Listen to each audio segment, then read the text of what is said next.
The Budweiser Shootout on Fox is brought to you by Budweiser, the bright color and crisp, clean taste you'll only find in the king of beers, Budweiser. We're glad to have you along on Fox's first night of racing. We kick off the 2005 NASCAR season. Greg Biffle picking up where he left off, shooting out to the lead in the second segment. And Jeff Hammond, as we take a look and get ready for pit stops, important to stay on that inside line, because if not, you're going to have trouble as you get closer to those pit stops. Yeah, as a crew chief, you need to let your driver know ahead of time so you get to the inside line. You try to make the move on the pit road from the outside in, you will get yourself in trouble. The other thing is make sure your driver gets a little bit of heat in the brakes, because he's got to get it slowed down to get on pit road, not get caught for speeding, and then the team's got to go to work and execute. Yeah, this is the first test under fire for these crews as they get ready for it. It really is right there. Again, you see Scott Deal from the 20 car trying to make a deal with the, look like Pete Rondo from the 8 car of Dale Earnhardt Jr. So a lot of deals, a lot of strategy right now going. Everybody's getting loosened up. You see members of Ryan Newman team kind of stretching everything out. A lot of the guys kind of pumping each other up. They realize this is where they can win or lose this race. It's a matter of getting on and off pit road. And Jimmy Johnson currently running second. Tony Stewart ended segment 1 in 6th place, dropped back shortly after the start. And this here looks like maybe a member of Robert Yates' team, that may be Doug Yates, talking to Jimmy Finnick, talking to Kurt Busch's crew chief right there, trying to figure out what they're going to do. Again, maybe talking strategy, maybe talking fuel mileage, a little bit of everything trying to come into play here, which is a good tune-up for a lot of these teams for coming up this upcoming Thursday for the 150s, but more importantly for the 500. And Kurt Busch, of course, the points champion from last year, currently running third. Let's rejoin Darrell, Larry, and Mike. What that first group, that second group right there better be worried about is not when they're going to pit, but how they're going to catch back up with these front 5 right here, because they are inching away. And I was going to say about the top 5, I think the best strategy they could have with having that kind of a lead is for those 5 cars to pit together. Come together. Greg Biffle trying to become the 5th driver to win the shootout in his first appearance, joining Buddy Baker, Dale Earnhardt, Jeff Gordon, and Dale Jarrett as rookie winners of NASCAR's pole winners all-star race. 42 down, 28 to go, 27 to go when they come by, so we're in the fuel window. But what about tires? Well, I just believe at the end of the day, we talk about handling here so much that 4 tires are going to be the way to win this race. But don't forget about Greg Biffle, who has a strong, good handling race car, trouble with the left rear tire. But what he's going to, I think, depend on, we only have 1 set of teammates in this top 5, Greg Biffle and Kurt Busch. As long as Doug Richard, Biffle's crew chief, can get Jimmy Finning, Kurt Busch's crew chief, to do the same strategy, then that'll be okay. This is classic Daytona. Those 5 cars in front can run wide open, and they're pulling away. The next 3 behind them are chasing them down. They probably got pretty good handling cars now, but handling is the key now, holding it wide open all the way around. There's Doug Richard, and I thought I saw Tommy Baldwin, Casey Kane's crew chief, going over to him. How about the defending champion of this race, Steve? Yeah, Mike, just to update our pole sitter and defending champ, Dale Jarrett, his car has been extremely tight all night long. At the break, they added a spring rubber to the left front spring, but he is still tight in that race car. Also a 3-time winner of the Daytona 500.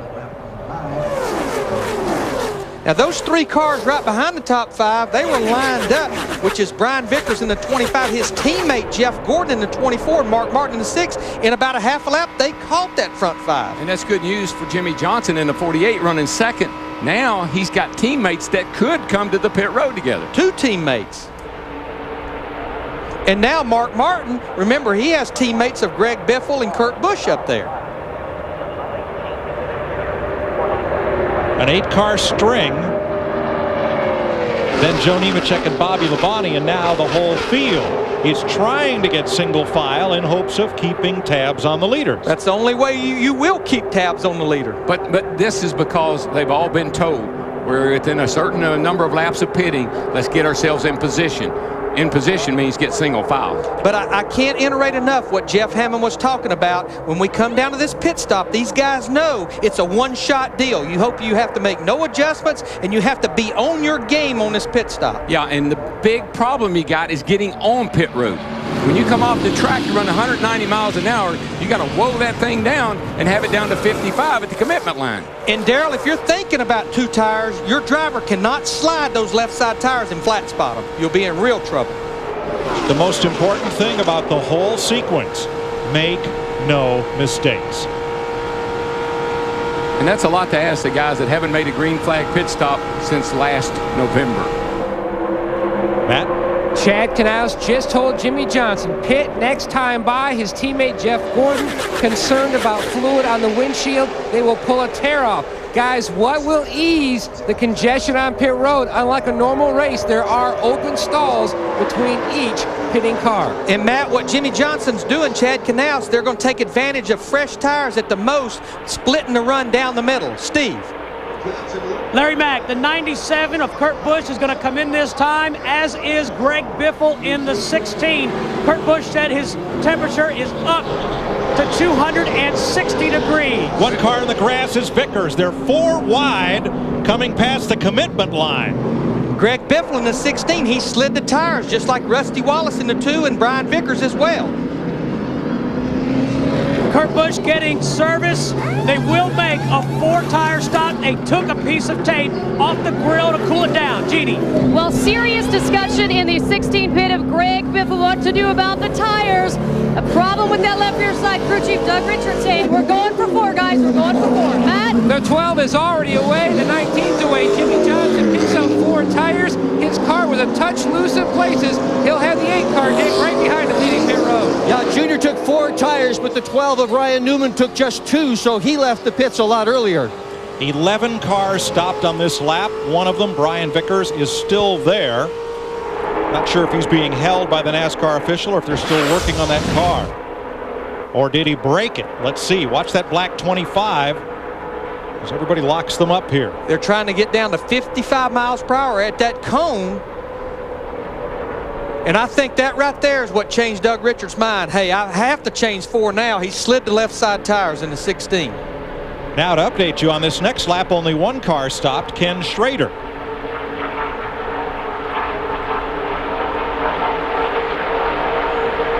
I think they're holding Vickers because he came. This was too hot coming on pit road. Got in the grass, and they're holding him for that.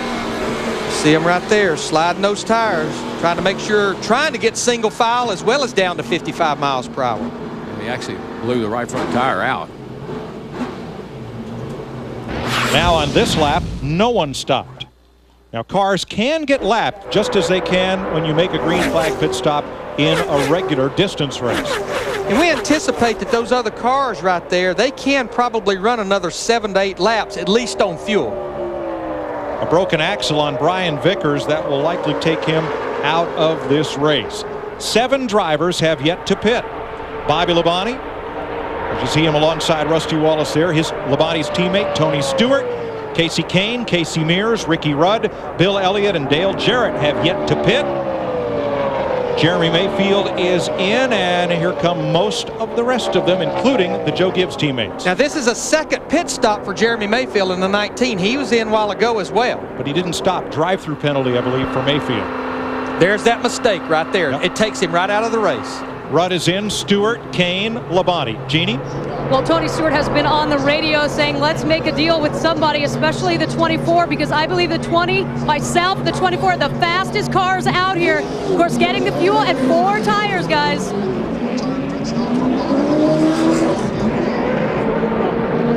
I tell you what, you're right, Larry. Look how far Newman is out here, and they don't have a lot of time to chase him down.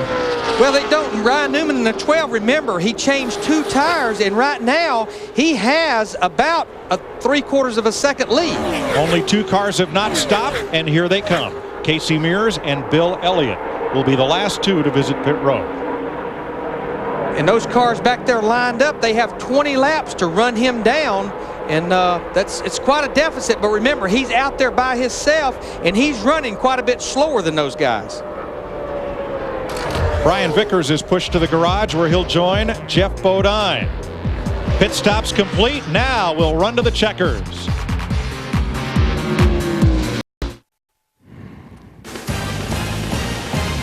The Budweiser Shootout on Fox brought to you by new M3 Power from Gillette. Feel the power of the world's best shave. By Subway. Experience the new great taste of a fresh toasted sub today. Subway, eat fresh. And by Chevy, the winningest name in racing, an American revolution. Also by Visa, proud sponsor of NASCAR. So with Brian Vickers off the track and in the garage, where Jeffrey Bodine is, the youngest and oldest. And let's take, Larry just mentioned a moment ago, let's look at Ryan Newman in the 12 car. Remember, Jeff Hammond took 2 tires.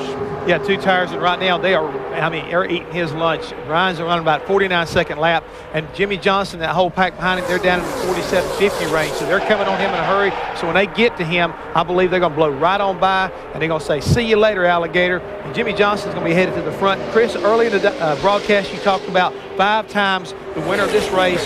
Somebody's gone, all of a sudden here he's going to the outside, going to the inside, being followed by Greg Biffle. I think this is going to be bad news once again for Ryan Newman as Kurt Busch gets underneath him, drops back to third. There comes Jeff Gordon. So those 2 tires and that strategy right now looks like it's going to come back to haunt these guys. But for Jimmy Johnson, it looks like maybe if he can go on and win this race, it may catapult him into a championship run. It's happened 6 times from the winner of the Bud Shootout. All right, so Jimmy Johnson, the leader, followed by Greg Biffle and Kurt Busch. Let's rejoin Mike, Larry, and Darrell.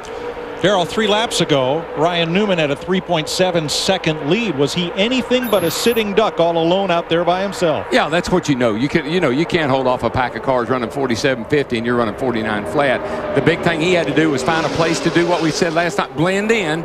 He's blending in there now. Maybe he can hang on to a top 5 or 6 spot, but more likely those 2 tires are just going to send him to the back. And Darrell, he was lucky to be able to blend in 5th position, but now it's 2 tires on his car versus all these other cars with 4 tires.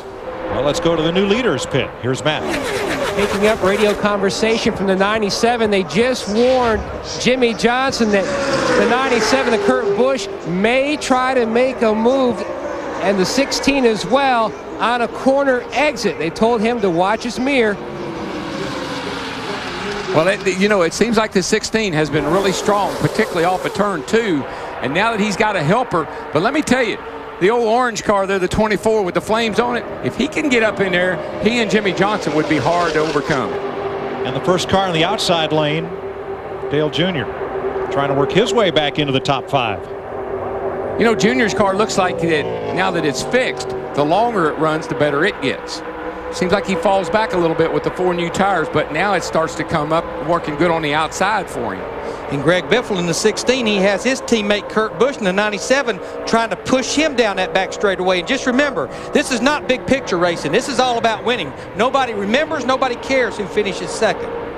Darrell finished second in this 3 times. I remembered that. Yeah, I like that. You didn't remember it, you looked it up.